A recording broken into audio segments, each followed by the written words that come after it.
Hello everyone. My name is Noah James Gonzalez. Friends and families call me Nonong Gonzalez, a name given to me by my grandpa which I like, and a name which established my identity. I invite you, together with my mom Angelia, Grandma Nancy, Tita Gian, and my grandpa Jimmy, to come travel with me as I journey around the world to see the beautiful places, its people and culture, and taste its native delicacies.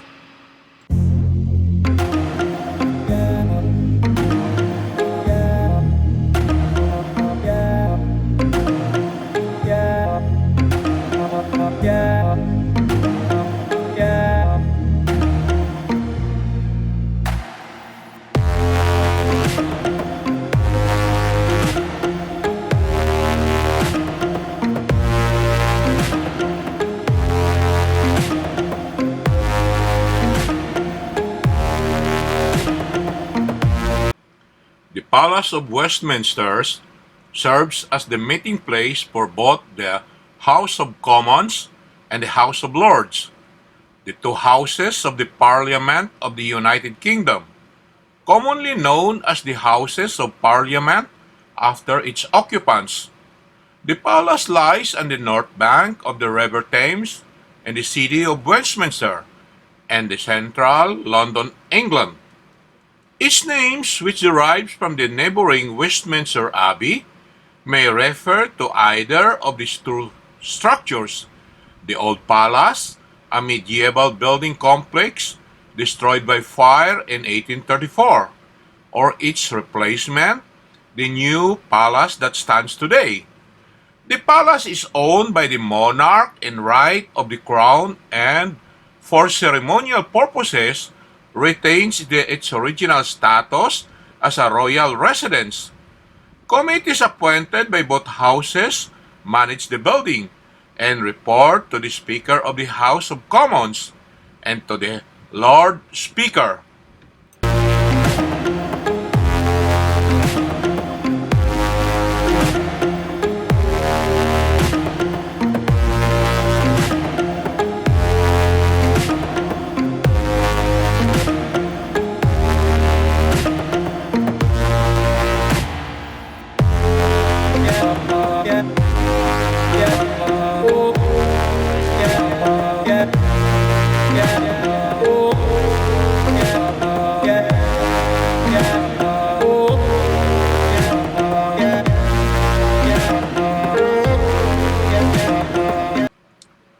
The first royal palace, constructed on the site dated from the 11th century, and Westminster became the primary residence of the kings of England until fire destroyed much of the complex in 1512.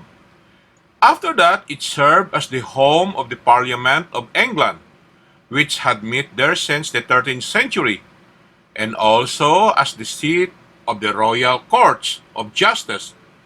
Based on and around Westminster Hall, in 1834, an even greater fire ravaged the heavily rebuilt Houses of Parliament, and the only significant medieval structures to survive were the Westminster Hall, the Cloister of St Stephen, the Chapel of St Mary Undercroft, and the Jewel Tower.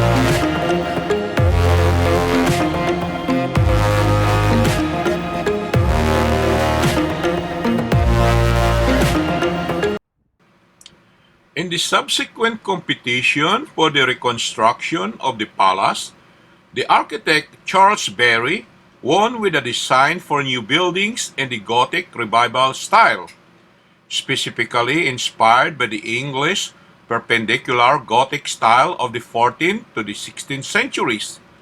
The remains of the old palace were incorporated into its much larger replacement, which contained over 1,100 rooms, organized symmetrically around two series of courtyards, and which has a floor area of 112,476 square meter.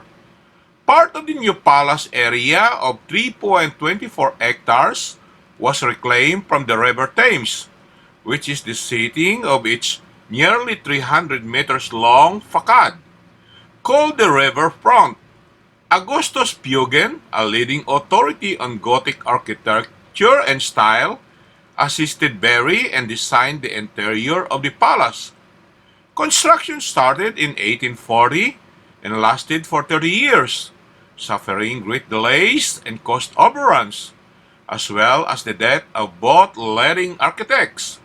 Works for the interior decoration continued intermittently well into the 20th century. Major conservation work has taken place since then to reverse the effects of London air pollution, and extensive repairs followed the Second World War, including the reconstruction of the Commons Chamber following its bombing in 1941.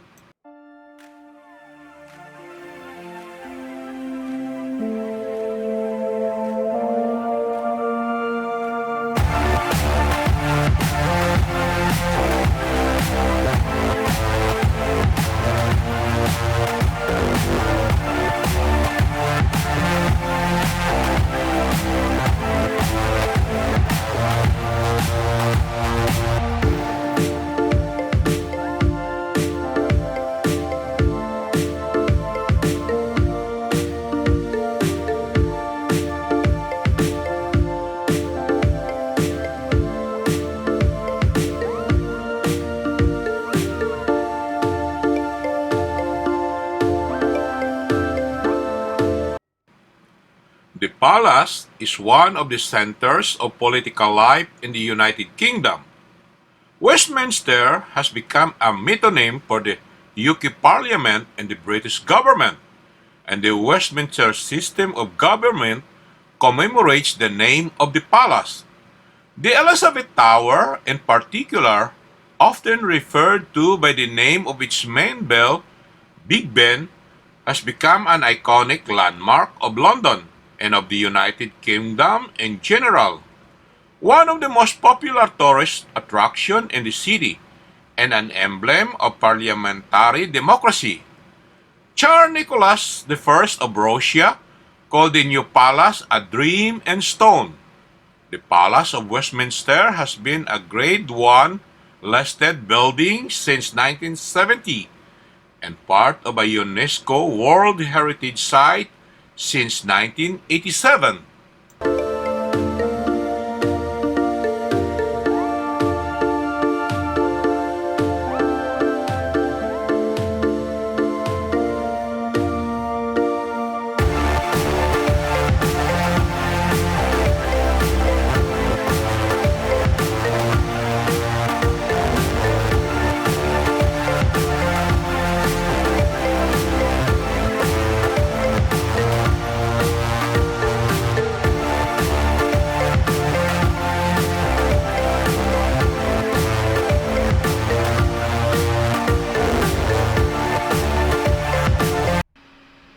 As I pause here, I hope you enjoy our ride.